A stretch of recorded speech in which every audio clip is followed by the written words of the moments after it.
Bom dia a todos, ouvintes, aqui Francisco Miné. Sejam bem-vindos a mais um canal INAC com análise dos principais fatos da semana, onde discutiremos os acontecimentos mais relevantes do cenário político e jurídico com especialistas renomados. Hoje contamos com a presença de Daniela Veltri, advogada especializada em direito processual, mercado financeiro e direito civil, com atuação em grandes entidades, Febraban, Banco Central, e liderança da frente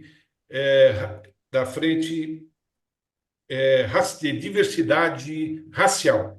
Ricardo, também comigo, Ricardo Prado Pires de Campos, mestre em Direito Processual Penal, ex-promotor e procurador de Justiça, ex-presidente do Movimento do Ministério Público Democrático, MPD.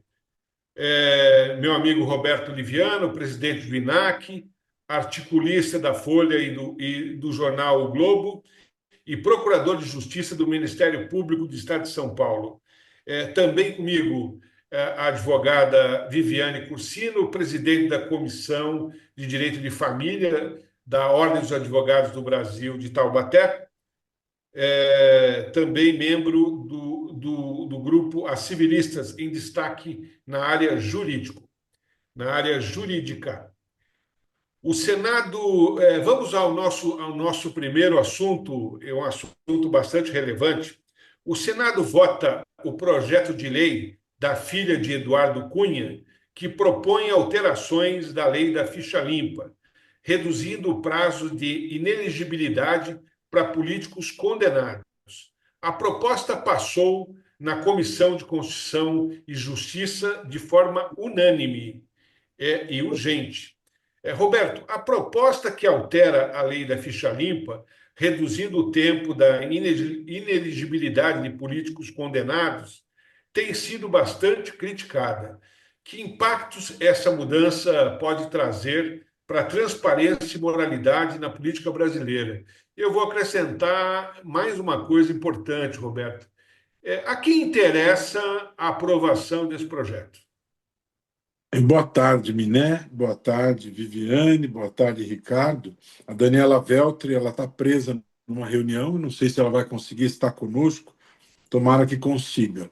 De todo modo, boa tarde a todos vocês, todos e todas que estão conosco nesta tarde. Essa discussão, Miné, é de grande importância para todo o país, para todos nós, porque a lei da ficha limpa é uma das poucas leis em vigor no Brasil em que nós tivemos uma propositura de iniciativa popular.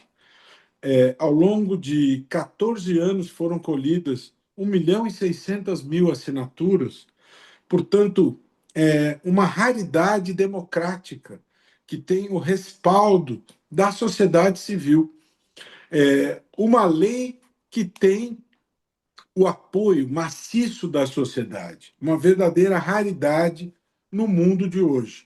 E a lei da ficha limpa, ela está sendo ameaçada, ela está sendo colocada na parede por um projeto que avançou a toque de caixa, que está a ponto de ser votado no Senado e que estava em pauta esta semana, e que não foi submetido a nenhuma comissão, que não foi analisado em nenhuma audiência pública no Senado e que enfraquece, Miné, Ricardo, Viviane, enfraquece substancialmente a lei da ficha limpa. De que maneira? Diminuindo o tempo da punição, o momento em que se aplica a punição da inelegibilidade, enfraquecendo o controle que a sociedade espera em relação a essa questão daqueles que já foram condenados por violações à lei. A lei da ficha limpa é um filtro através do qual se tira da vida política aqueles que violaram a lei. Não é um filtro perfeito, mas é um filtro importante que a sociedade tem e que o Congresso aprovou, aliás, lembrando, por unanimidade, não é? Então, é muito importante que a sociedade tenha atenção, Miné, em relação à lei da ficha limpa. E o que é ruim pode ficar ainda pior, porque Bibo Nunes, um deputado do PL do Rio Grande do Sul, como se não fosse suficiente diminuir esse tempo de inelegibilidade a partir do momento em que começa a se aplicar a pena, Bibo Nunes foi ao ponto ainda mais extremo, propôs que a pena de inelegibilidade da lei da ficha limpa, que é de 8 anos, fosse reduzida a um período de 2 anos. 2 anos significa esmagar a lei da ficha limpa, porque o tempo de 8 anos equivale a dois ciclos de eleições. É o período de duas eleições. 2 anos equivale a não punir. Se é para punir com 2 anos de inelegibilidade, é melhor simplesmente não mais punirmos. Agora, o que ocorreu essa semana? Foi retirado de pauta o projeto, porque não havia votos suficientes. Havia o risco do projeto ser rejeitado, Miné. O senador Alessandro Vieira interpôs um recurso pedindo que o projeto voltasse à CCJ do Senado, um recurso muito bem colocado, e apesar de não ter passado por nenhuma comissão, o Senado rejeitou o recurso de Alessandro Vieira, o que é lamentável, mas o que é positivo, que foi uma vitória da sociedade, foi retirado de pauta. Ou seja, existe uma preocupação que este projeto seja rejeitado. Ou seja, a sociedade teve uma vitória esta semana. Tomara que não se enfraqueça a lei da ficha limpa, é o que se espera. Viviane, ainda dentro do mesmo tema, a quem interessa que passe um projeto desse tipo, né? Ou seja, quem é que seria beneficiado, né? Porque é algo muito estranho, né? Se nós temos vários políticos eleitos e políticos eleitos que foram eleitos nos termos da lei da ficha limpa, tá? Será que tem alguém que já está com a ficha suja e que está querendo, de alguma maneira, ou beneficiar amigos de ficha suja, ou eventualmente tinham a ficha limpa ou estava com a ficha limpa sob júdice e estarão com ficha suja? Bom, boa tarde, Roberto, boa tarde, Francisco, um prazer, agradeço o convite. Olha, né, eu assim, é uma desconfiguração, é uma ameaça à democracia, né? Eu acho que o cidadão de bem, ele quer poder ter candidatos em que ele possa confiar. A partir do momento que a gente vê dessa maneira, portanto, a intenção de redução para 2 anos é realmente assim, é um tapa na cara do cidadão de bem, né? Para continuarem os conchavos, continuar é mais do mesmo. A gente acaba não tendo oportunidade de uma renovação efetiva e de candidatos que possam estar longe disso e acabam se comprometendo entre eles. É muito ruim, né?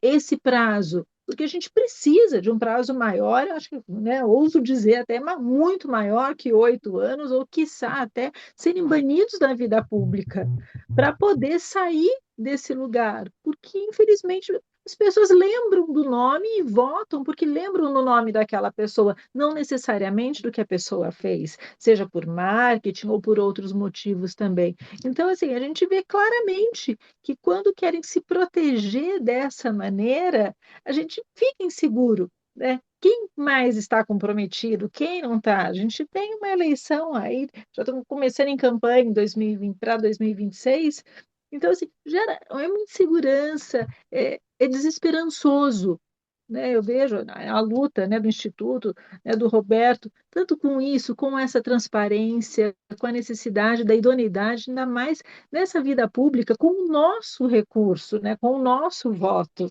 E a gente vê que, infelizmente, a gente tem que escolher, tem que pensar e analisar cada um que está lá, com quem é a ligação, para poder fazer uma escolha acertada. Eu acho muito, muito triste, muito temeroso isso.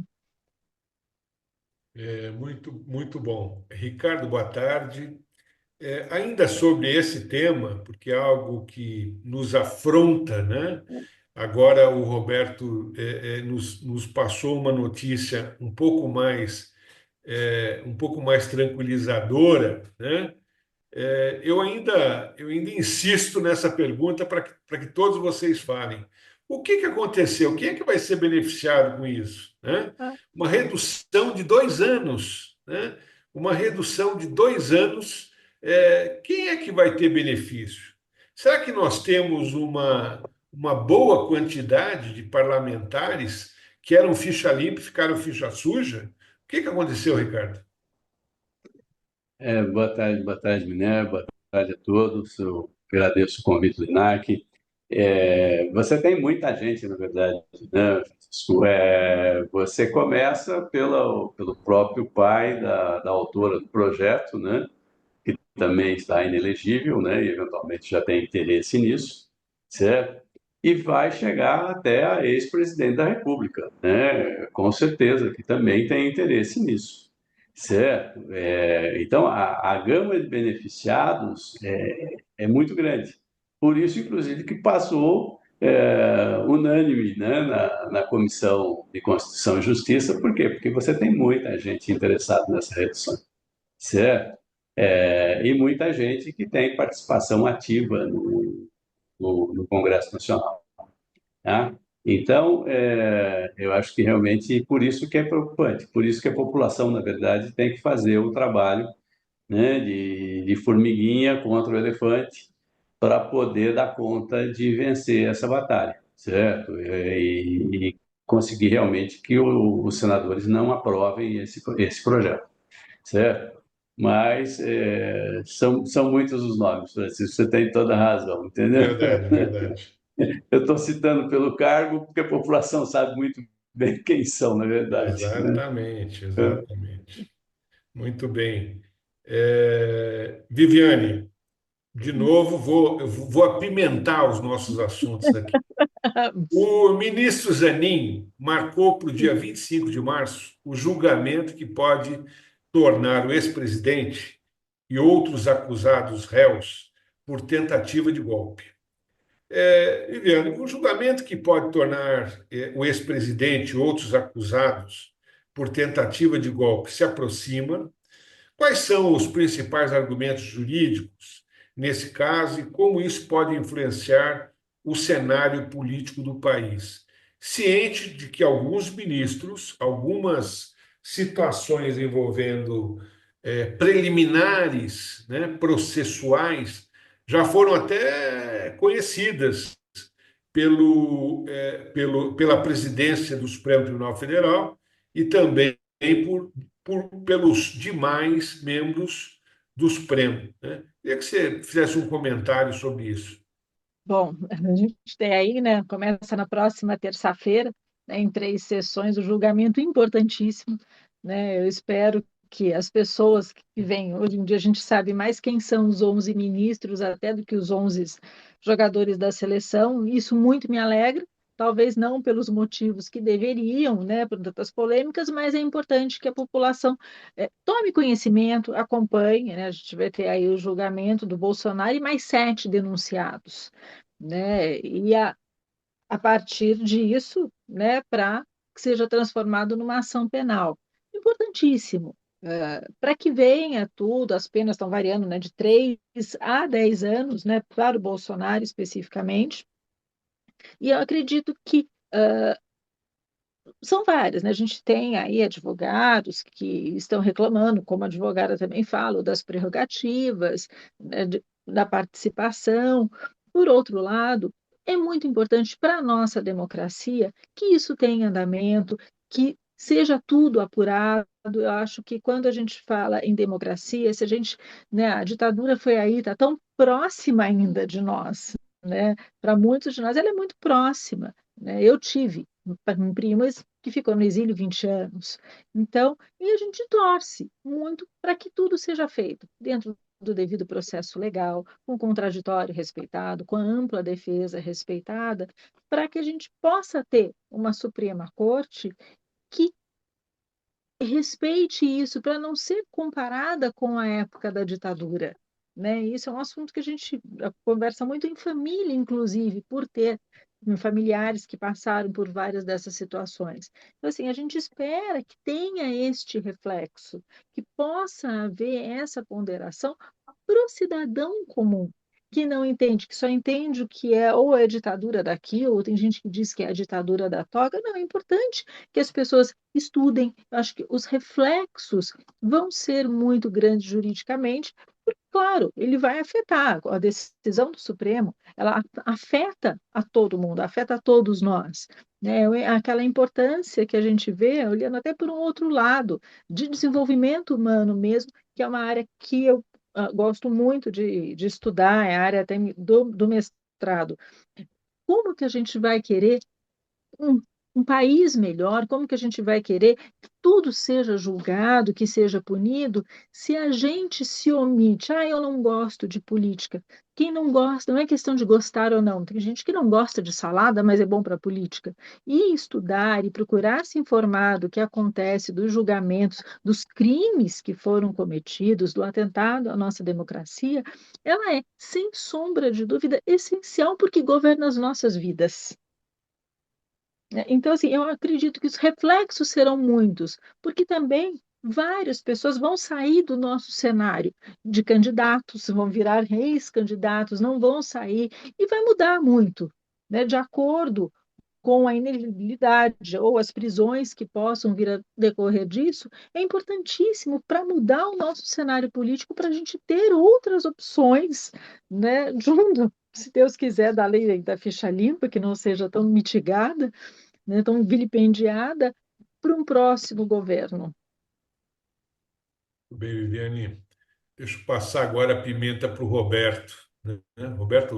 Roberto que gosta de coisa apimentada, né? Roberto, dentro dessa ideia sobre esse julgamento, né, do recebimento da denúncia, ou não recebimento da denúncia, existe uma preocupação maior que eu gostaria que você explicasse para os nossos ouvintes internautas, que é exatamente o seguinte: existem, a princípio, pela primeira análise,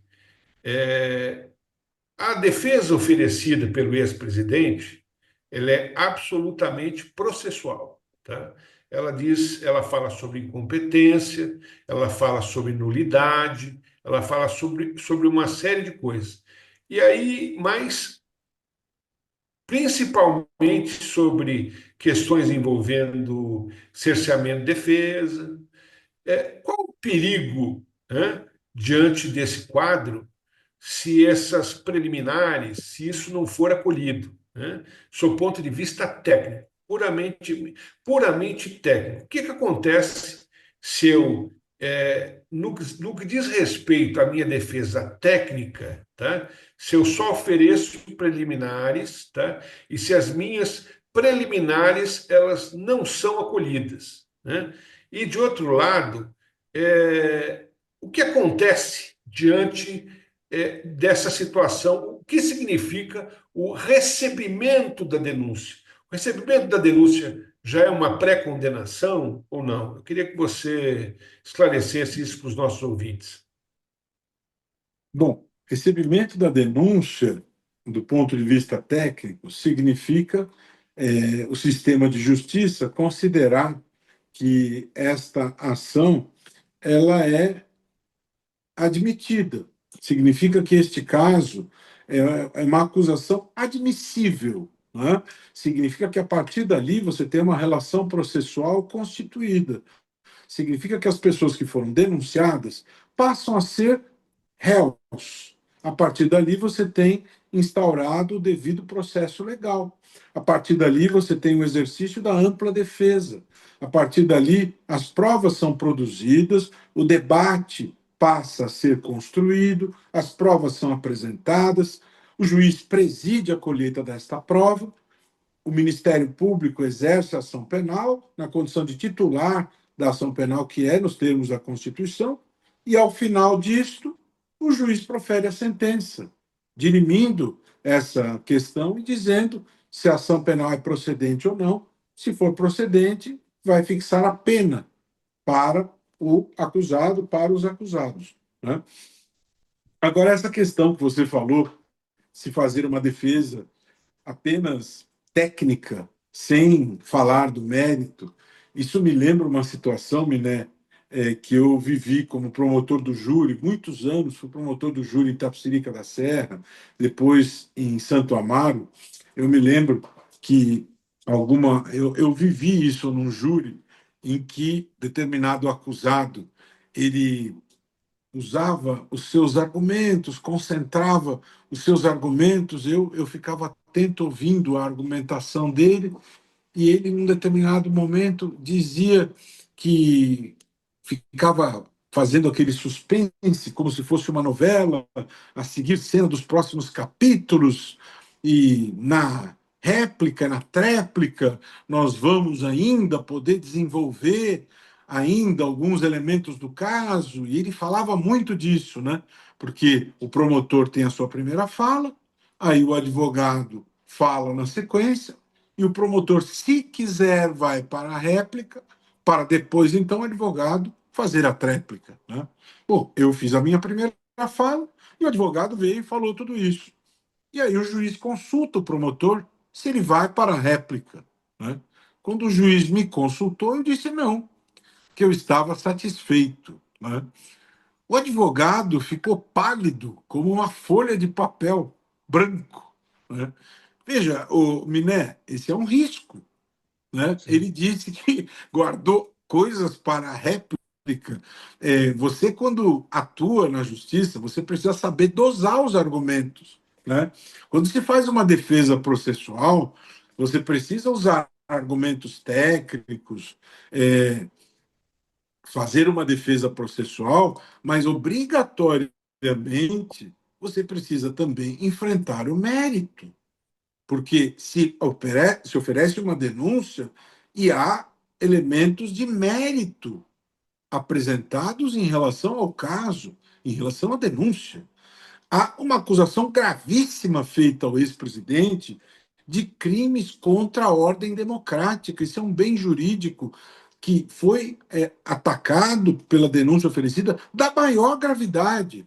Você apresentar uma defesa técnica apenas e não enfrentar o mérito, a meu ver, isso é uma atitude de altíssimo risco. Altíssimo.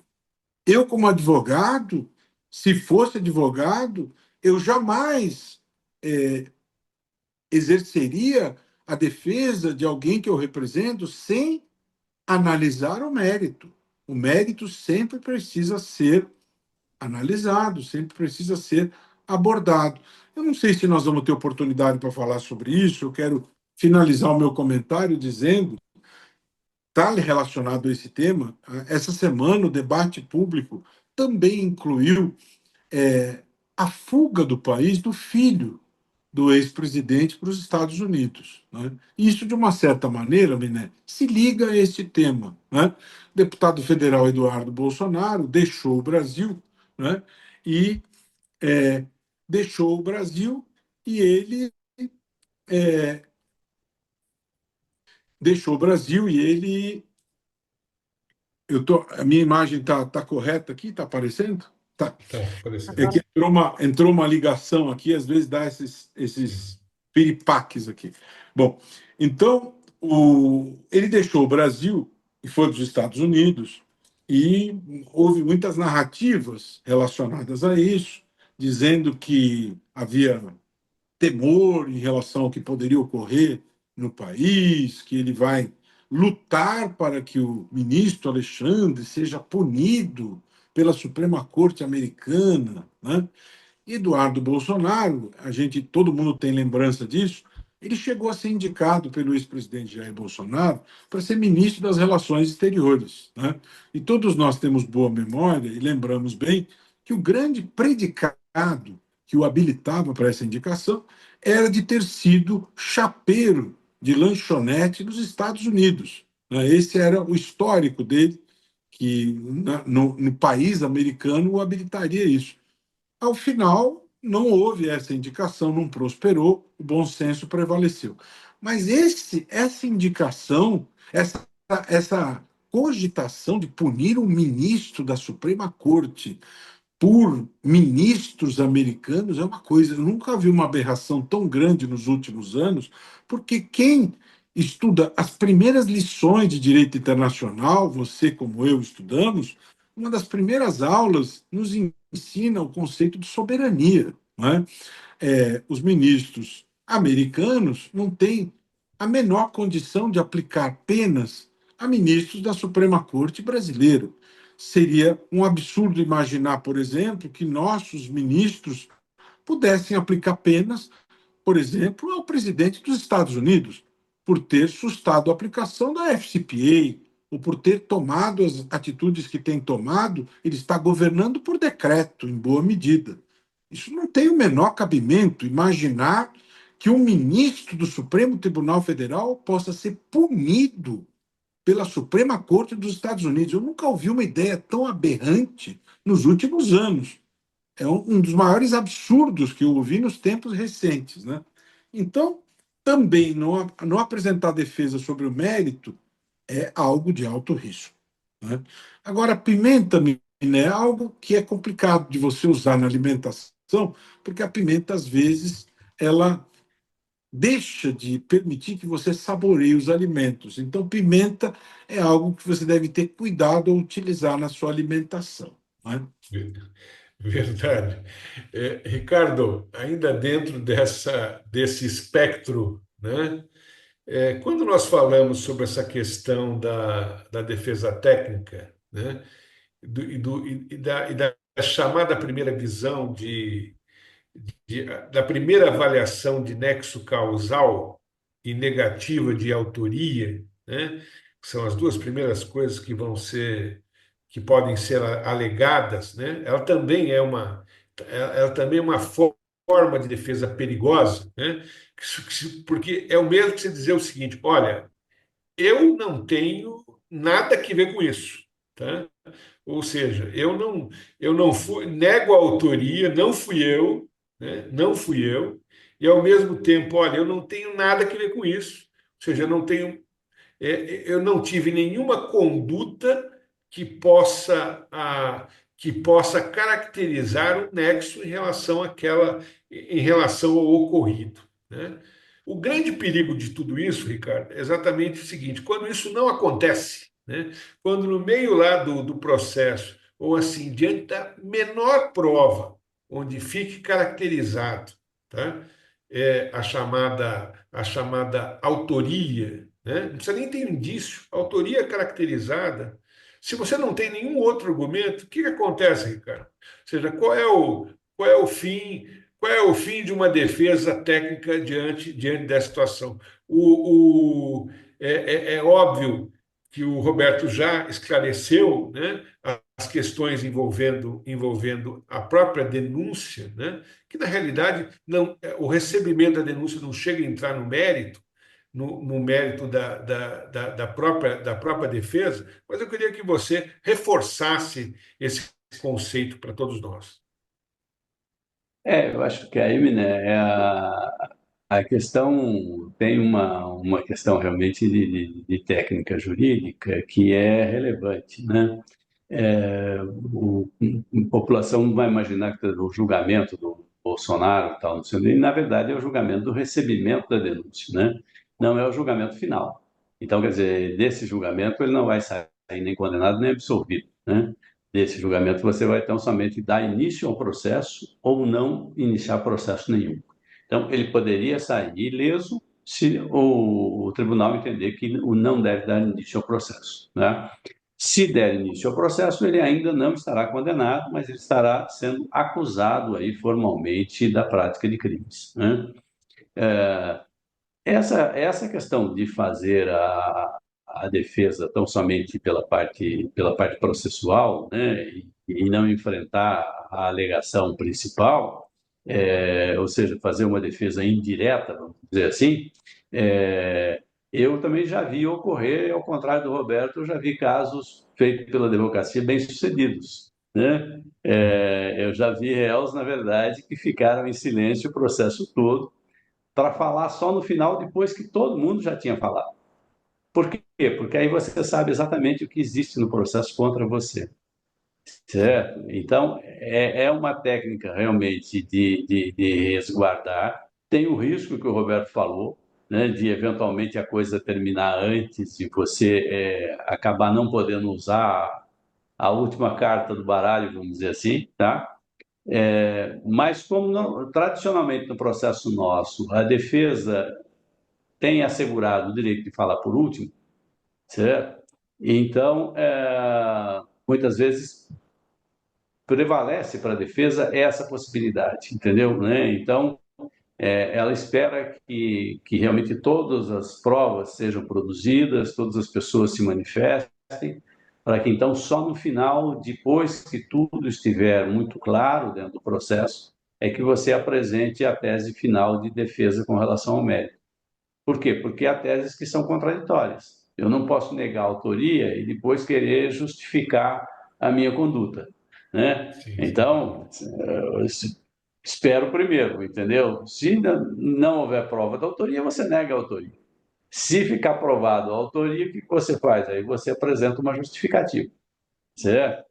Então, eu acho que por aí que vai, entendeu? Quer dizer, a defesa deve ter várias teses para apresentar com relação ao mérito, mas só vai escolher qual delas vai usar depois que o processo já tiver caminhado mais à frente, entendeu? Então, eu tenho a impressão que eu já vi isso funcionar com resultado relevante, entendeu?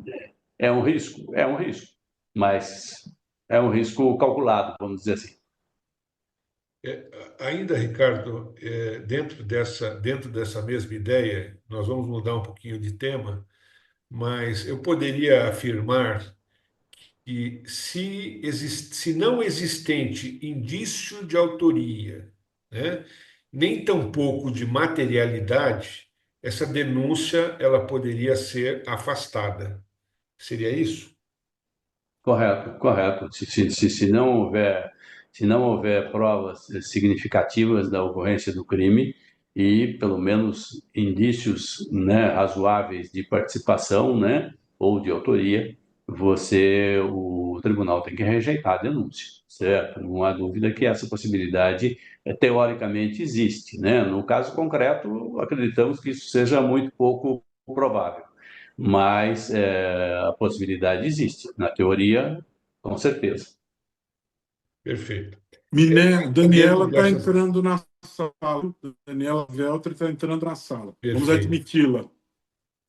Daniela, primeiro, bem-vinda, né? E Obrigada.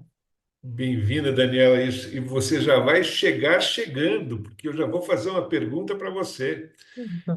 Recentes alterações nas regras do foro especial ampliaram a atribuição do Supremo Tribunal Federal para julgar políticos. Essa mudança buscou reduzir a impunidade ao permitir que mais casos sejam analisados diretamente pelo Supremo Tribunal Federal. No entanto, alguns críticos apontam que isso pode sobrecarregar a Corte e comprometer a capacidade de julgamento. Além disso, há questionamentos sobre o impacto dessa ampliação no equilíbrio entre os poderes e na celeridade dos processos, e talvez até no equilíbrio das intrâncias, né? Porque à medida que você aumenta a competência da chamada intrância final, né? Possivelmente você pode estar até aumentando um escopo, né, que deveria ser restrito a questões de natureza constitucional, né, de análise estritamente constitucional. Daniela, a ampliação da atribuição do Supremo Tribunal Federal para julgar esses políticos pode ser vista como um avanço ou um risco para o equilíbrio dos poderes, né? E o que essa mudança pode representar para o funcionamento da justiça como um todo, né? No que diz respeito a todas as instâncias? Primeiro, né, colegas e ouvintes, boa tarde, me perdoe pelo atraso, mas vamos lá, em relação à pergunta, acho que vale só lembrar para deixar o nosso público na mesma página que a gente, que o STF tem a competência de julgar aqueles crimes feitos no exercício do mandato, né, das pessoas que têm o cargo público, enquanto elas estiverem no mandato. Após isso, volta para a instância comum, né? E aí, o ponto de grande discussão aqui hoje no nosso país diz respeito a cometeu o crime, pode pedir a renúncia, né? Exatamente para sair desse foro privilegiado, ou efetivamente, se não reeleito, sai do foro privilegiado. Então, quando a gente pergunta se é um risco, ou se é qual ônus e qual bônus, a gente pode olhar os dois lados, né? O bônus é que, de fato, a pessoa que fez um crime durante o mandato público dela, ela passa a ter esse foro privilegiado durante todo esse tempo, exatamente para conseguir ter o controle de eventual ato de corrupção, de eventual ato criminoso, e isso se apure por esse lado. Por outro lado, a gente tem o ônus de efetivamente ter aumentado o escopo do STF. Isso tem um impacto gigante quando a gente fala de competência, quando a gente fala de morosidade de processo, né? A gente tem um judiciário hoje extremamente sobrecarregado. À medida que ele aumenta o escopo, a gente passa a ter pontos que também são importantes para a população como um todo, uma demora muito grande de julgamento, e de fato é uma decisão que abrange o escopo, que talvez não seja essa a melhor forma de fazer. Então, aqui você tem um contrapeso de algo que é importante, mas a justiça ela é única, e a justiça ela tem que ser imparcial, independente se com ou sem forem privilegiado, né? Por outro lado, você tem um escopo, um aumento de escopo que acaba resvalando nos direitos que a população busca perante o judiciário, que vão se tornar ainda mais demorados. Então, a minha opinião aqui, de fato, muito pessoal, se a justiça é imparcial, ela vai ser imparcial de qualquer forma. Então, acaba que a maior prejudicialidade fica com o restante do povo, que tem uma demora muito maior no julgamento de seus processos. Muito bem. Roberto, algum comentário sobre esse tema, sobre essa questão dessa expansão de competência, né? Será que nós não podemos perder o principal escopo, que é ser guardião, né, da Constituição? Será que nós não estamos nos distanciando do objetivo inicial previsto na Constituição Federal? Primeiro, eu queria saudar a vinda da Daniela, que mesmo teve o seu contratempo aí, ela se empenhou para participar do programa. Muito bem-vinda, Daniela, sua presença brilhanta bastante o nosso programa e o debate. Esse tema é bastante complexo, bastante polêmico. O Instituto Não Aceita Corrupção, ao longo dos anos, sempre teve uma posição muito firme no sentido de ser contrário ao foro privilegiado.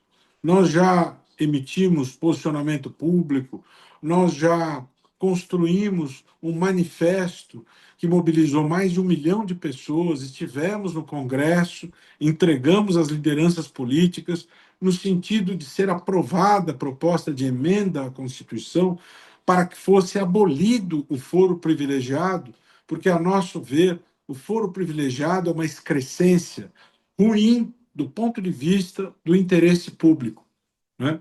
Entretanto, é um dado de realidade que nós temos o foro privilegiado, por força do qual, como disse a Daniela, o Supremo Tribunal Federal, ele tem esta prerrogativa de julgar as altas autoridades. O ponto que se coloca aqui é a questão da extensão de competência para julgar, além das autoridades que ele já tem essa competência, para julgar os ex-ocupantes de cargos públicos.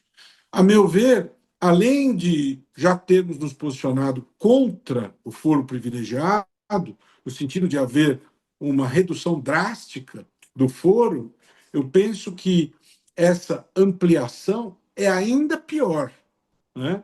Porque o foro privilegiado ele é ruim do ponto de vista democrático. Se ele já é ruim em si, essa extensão para os ex-ocupantes, além de não se justificar do ponto de vista jurídico é ainda pior do ponto de vista democrático. Porque o foro privilegiado, ele, se você examinar dentro da sistemática processual, você tem supressão de instâncias. Né? Quando foi imaginada a ideia, a figura do foro privilegiado, você tinha um sistema processual com garantias frágeis, o juiz era um indivíduo que não era devidamente protegido. Hoje, o juiz, o juiz de direito, substituto, ele já é um indivíduo muito preparado desde o primeiro dia que exerce as funções, a magistratura tem suas garantias. Então, foi-se o tempo em que esta questão do coronelismo falava mais alto em matéria de distribuição de justiça, em que se justificava este discurso décadas atrás. Né? Então, nós precisamos hipotecar, depositar toda a nossa esperança, acreditar num sistema de justiça em que o juiz, o promotor, desde o primeiro dia do exercício da função, tem plena condição de distribuir justiça, em que as pessoas vão ser julgadas por aqueles que integram as carreiras dentro desse sistema da maneira como está concebido, e todos são iguais perante a lei. Nós devemos trabalhar dentro da lógica que quebra o privilégio. Né? A ideia do privilégio é uma ideia que, a meu ver, vem na contramão da isonomia, da igualdade de todos perante a lei. Então, a extensão do privilégio, a meu ver, é algo que conspira contra a isonomia, contra a igualdade de todos perante a lei. Então, ela piora ainda mais essa situação que deve ser extinta, né? Como bem propôs o senador Álvaro Dias através da PEC 333, com a qual nós concordamos e pela qual nós lutamos, e que, infelizmente, nunca foi colocada em pauta para votação na Câmara dos Deputados. Ela foi aprovada por unanimidade no Senado, foi aprovada em todas as comissões na Câmara, mas nunca foi colocada em votação no plenário da Câmara dos Deputados, como é a expectativa que a sociedade tinha que houvesse a devida deliberação. Viviane, ainda dentro dessa ordem, algum comentário? Eu acredito na justiça de primeira instância.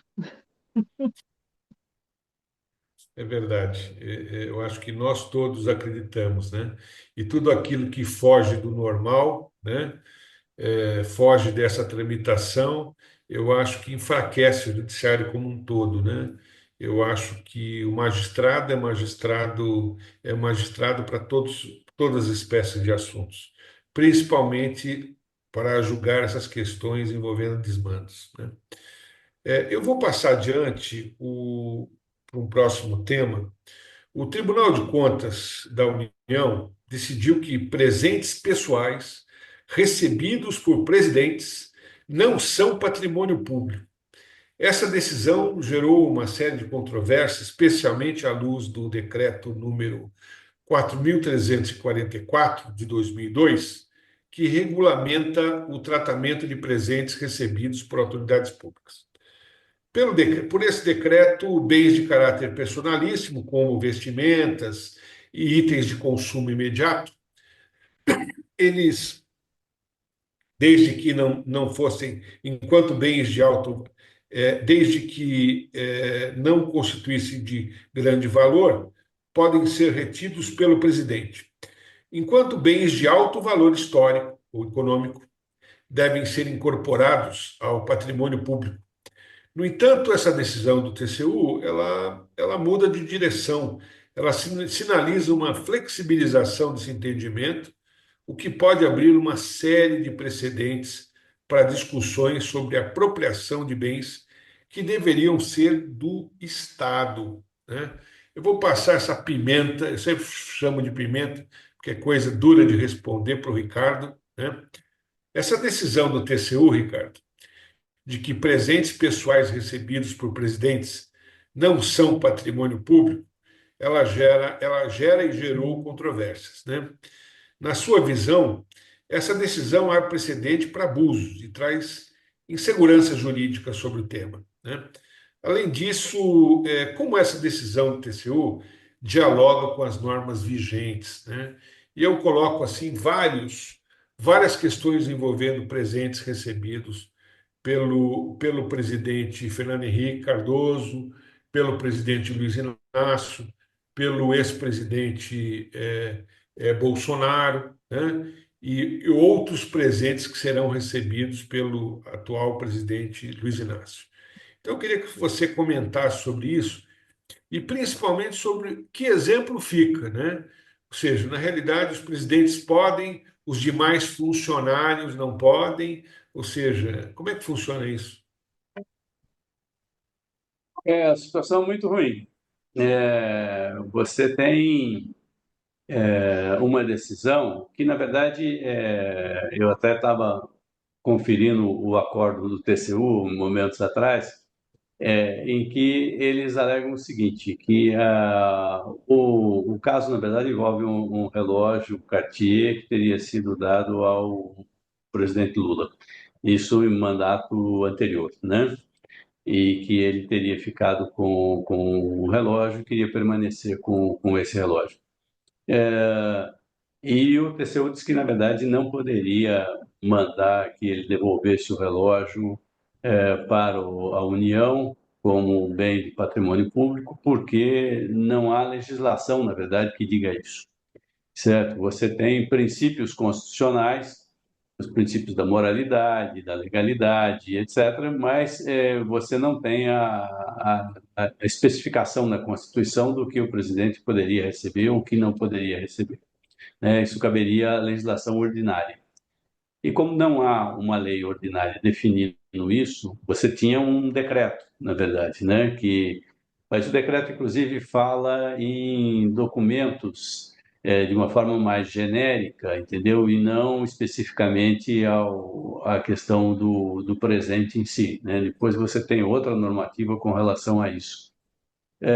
Mas você não tem uma legislação, tanto que o acordo do TCU, inclusive, dentro de uma das suas deliberações, manda encaminhar cópia da decisão para as mesas do Senado e da Câmara, para que exatamente eles se debrucem sobre esse tema e preencham essa lacuna legislativa, vamos dizer assim, ou seja, que editem uma lei disciplinando essa questão, né?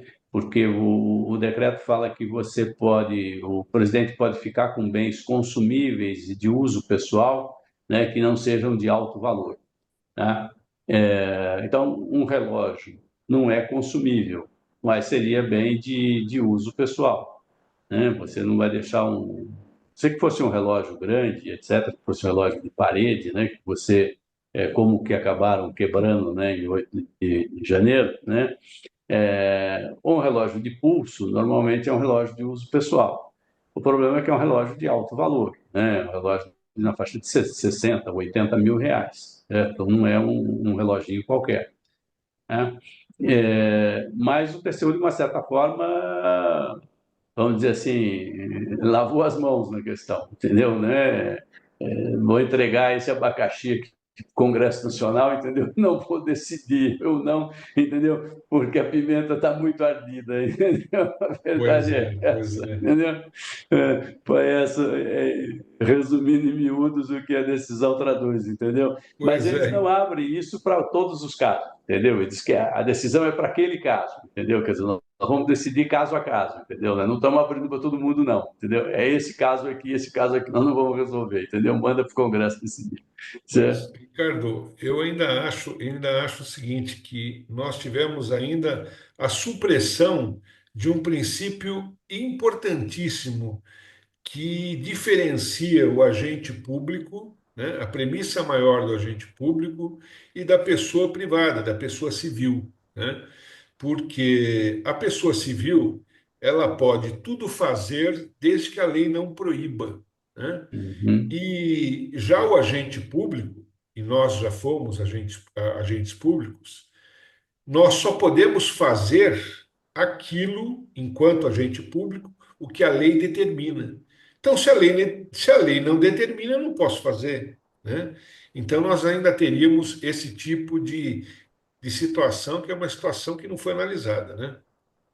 Na verdade, Miné, o servidor público, todos eles, né, e nós somos servidores públicos, né, sabe muito bem que você não pode receber bens, você não pode receber valores, né, de quem quer que seja, entendeu, em decorrência do exercício da sua função, né? Isso pode gerar, inclusive, o crime de corrupção, né? Você está recebendo bens e valores de terceiro, né? No caso específico, inclusive, dos argumentos é que o presente não foi dado por um chefe de Estado e etc., né? Porque na troca de presentes entre os chefes de Estado, né? O Brasil recebe o presente, que é entregue ao seu representante, que é o presidente da República, mas o Brasil também oferece o presente para a nação estrangeira, né? E esse presente é bancado, inclusive, com recursos públicos. Não é o presidente que paga com o bolso dele, certo? Então, é uma troca de presente entre nações, tá? Então, quer dizer, o bem tem que vir para a União, por quê? Porque é a União que está fazendo o negócio, né? Você está recebendo um e entregando o outro, na verdade é uma troca, certo? Então, quem está trocando é o patrimônio da União, é o patrimônio da União que tem que receber o recurso. Agora, nesse caso, o presente teria sido dado pela empresa, né? Pela fabricante do relógio, certo? Como um agradecimento. Aí então fica pior a conversa, porque aí realmente você cai no problema da corrupção, no recebimento de. Porque não é de graça que se dá presente, né? Certo? Quer dizer, você não está recebendo alguma coisa diretamente naquele momento, mas a expectativa é essa, né? É de que, na verdade, você tenha uma reciprocidade no momento seguinte, né? Então, quer dizer, uma empresa dá um veículo para um presidente da República, etc. Por que não dá para um cidadão comum? Certo? Por que só dá para o presidente da República? Entendeu? Por quê? Porque ele tem interesses com relação ao presidente da República. Certo? Então, por que você dá um relógio para um cidadão comum? Você dá um relógio para o presidente da República. Então, é óbvio que isso tem um interesse de contraprestação. Certo? Então, isso está nos manuais básicos. A gente que foi promotor, a gente aprendeu isso, entendeu? Até porque a gente processava as pessoas por receberem esse tipo de presente. Certo? Certo? Se aparecesse um servidor público lá recebendo presente, o que você ia fazer? Denúncia nele, processo nele, entendeu? Né? Então, realmente causa espécie a decisão do Tribunal de Contas, entendeu? Né? Quer dizer, falta uma legislação que explique o que são, né, coisas insignificantes, etc. e tal. Tá. Na falta de lei, o tribunal tem que decidir, né? O Poder Judiciário não pode alegar ausência de norma, entendeu? Né? O Poder Judiciário é obrigado a decidir todas as causas que são submetidas, certo? Para isso tem as regras de interpretação do direito, tá? Então, nesse momento, realmente, parece que a decisão ficou aquém do que deveria, aquém daquilo que os manuais de direito disciplinam, né? Verdade. Roberto, será que vai ter gente recebendo de volta relógios e colares aí, já que a principal autoridade controladora falou que pode? Miné, eu quero muito falar, mas a Daniela chegou bem depois. Eu gostaria de dar a oportunidade dela falar também, eu falo depois. Tá bem. Oi, Daniela. Miné. Acho bem provável, de forma bem transparente, acho bem provável, porque acaba havendo uma brecha enorme para que esse pedido seja feito, né? Nas mesmas circunstâncias fáticas. Então, aqui, de fato, o doutor Ricardo foi perfeito. Se não está na lei, não pode. E é simples assim, né? A gente fica tentando, a gente não, né? Mas há uma tentativa de achar saídas, como sair pela tangente em casos como esses. Está na lei, não pode, né? Você abre uma brecha enorme para que o que aconteceu anteriormente seja abarcado também por essa decisão, e você abre um abismo daqui para frente, para quando isso acontece. Então, não tenho dúvidas de que novos pedidos virão. Verdade. Roberto. Bom, eu acho o seguinte: não se pode ter em relação a patrimônio público, esse tipo de comportamento, como bem colocou o Ricardo, esta decisão do Tribunal de Contas, a meu ver, é lamentável, né? Quando se fala pequeno valor, eu gostaria de saber o que é pequeno valor, né? Estão dizendo coisas de pequeno valor. Muito bom. Fica esta lacuna, Miné. O que é pequeno valor? Até que valor pode, a partir de qual valor não pode? Isso é uma situação absolutamente perigosa, né? Até 5.000 pode, depois de 5.000 não pode, o limite é 5.000, é 10.000, é 20.000, é 50.000. Sobre o relógio Cartier, eu, se fosse o presidente Lula, com todo o respeito que ele merece como nosso estadista, eu devolveria esse relógio. Ele daria um excepcional exemplo ético ao país. Ele faria um contraponto ao ex-presidente Bolsonaro em relação às joias das Arábias, né? O presidente Lula está perdendo uma oportunidade preciosa de marcar posição. É uma pena que esteja perdendo essa oportunidade.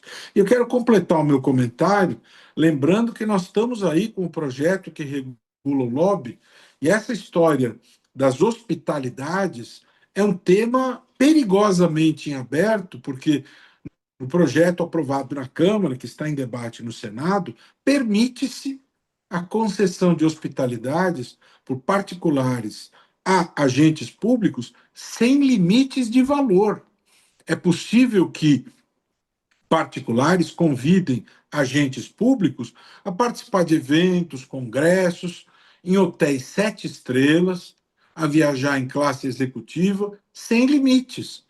Eu classifico isso como corrupção legalizada. Não é? Então, esse tipo de decisão do Tribunal de Contas, novamente, com todo o respeito que merece o tribunal, é absolutamente perigosa. Perigosa, porque dá margem a situações muito complicadas. Qual é o valor de referência? A partir de que valor? O tribunal disse-me, né?